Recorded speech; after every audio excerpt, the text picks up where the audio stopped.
here's something I noticed. Because for me, Valentina has always been the goat, the women's goat. Because Amanda, first of all, there's more competition. I feel like the level of competition is better, and Amanda's just been running through people that haven't been on par with her skill set, and she's gotten maybe a little bit lazier in that regard. Valentina, you see her in her mindset and just the way she lives for martial arts and the sport, that She she's lives never for gonna allow that martial to happen.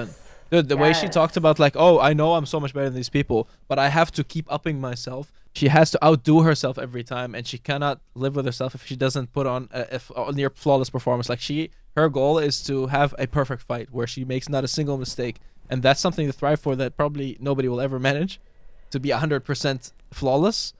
But that's something she's striving for, and that keeps her hungry. And you see a difference in mindset, I feel, between her and Amanda, where Amanda was like, a lot of her trainers or training partners were even hinting at and telling Julianna, like, she wasn't even showing up to training for weeks sometimes, like not on the lead up to this fight necessarily, but like, whereas Valentina is constantly training, and she goes on Yeah. vacation, she took a boat, she was training on the boat, like, Yeah. that's why she won't. I don't see her fall in the way that Amanda did. It's a mindset thing. Yeah, and also when you think about recently having a daughter and having that family life, and you've already made millions or however much money she's made, it's hard to kind of stay on that grind. But she did send out a tweet. She's like, give me a few weeks to get my shit together and this rematch will be good. So I'm wondering, when we get to that point, will she be the underdog coming in, or will Julianna be an underdog coming in? Will it be a straight up pick 'em? But one thing is for sure, Julianna Peña has some durability that we've known about since the Ultimate Fighter 17. It's just that when you have your maternity leave, you have these injuries, you kind of get forgotten about, and that's kind of what happened. So when we randomly saw her promo with Ariel Helwani calling for the lioness from the GWOAT of MMA, everyone's like, who is this? Like, who has she fought? Didn't she just get tapped out? There was so much doubt towards her direction, and the fact that she was able to show out the way she did was just the most motivating thing ever. She's like, Oh man, I'm not surprised. dude, I was Fuck texting her yeah. teammates like, hey, we can all be inspired. If this doesn't show that everything is possible in life, I don't know what is. Because So like, inspiring. she, don't forget, like, she also got submitted by, which is insane, like, Jermaine Durandamy, my girl, our countrywoman, she's holding up the flag in the UFC. But I don't know, she was taken out of the rankings recently, but she submitted Julianna Peña, and that was her first submission in the UFC, and she does it on Julianna Peña, like.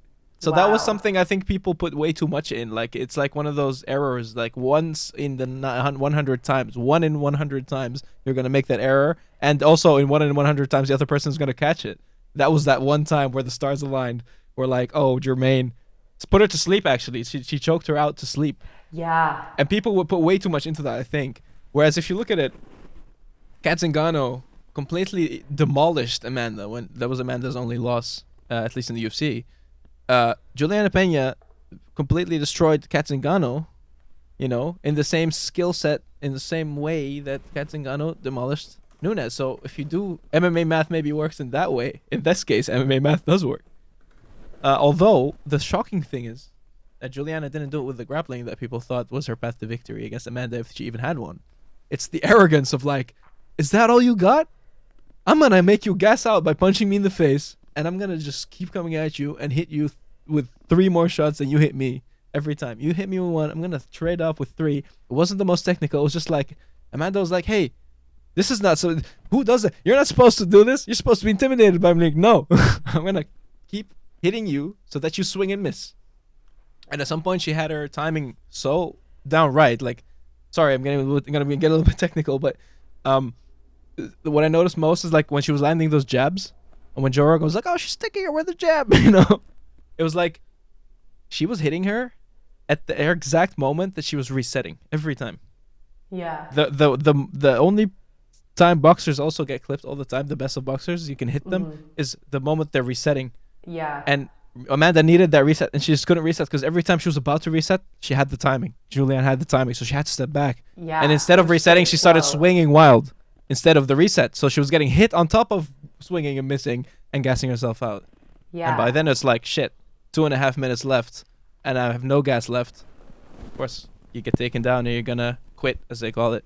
And Juliana was doing a really good job of just like moving her head just a little bit on the jab, because it was like a back and forth of both of them throwing a jab, and Julianna was just getting out of the way just enough. And it it was honestly the best point of that fight was when Joe Hogan was like sitting back like, stick at her with the jab, stick at her with the jab. And so like, there's everyone loves to hate on him, but I'm like, dude, that was just literally what was going on through my head. He was saying, and I was like, this is just the most exciting thing I've ever seen in so long. I posted my live reaction to this. Was my live reaction to it that I posted for a little bit. It was like, what am I watching? What am I watching? This literally, I was talking to myself, like, what is happening? Because like, if she would have taken her down, I would have already been impressed, but been like, okay, this is her path to victory. But then she was like, clipping her and stumbling her with the strikes. Like, this is not this.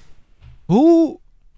The UFC is like WWE unscripted. It's like the WWE wouldn't even script this.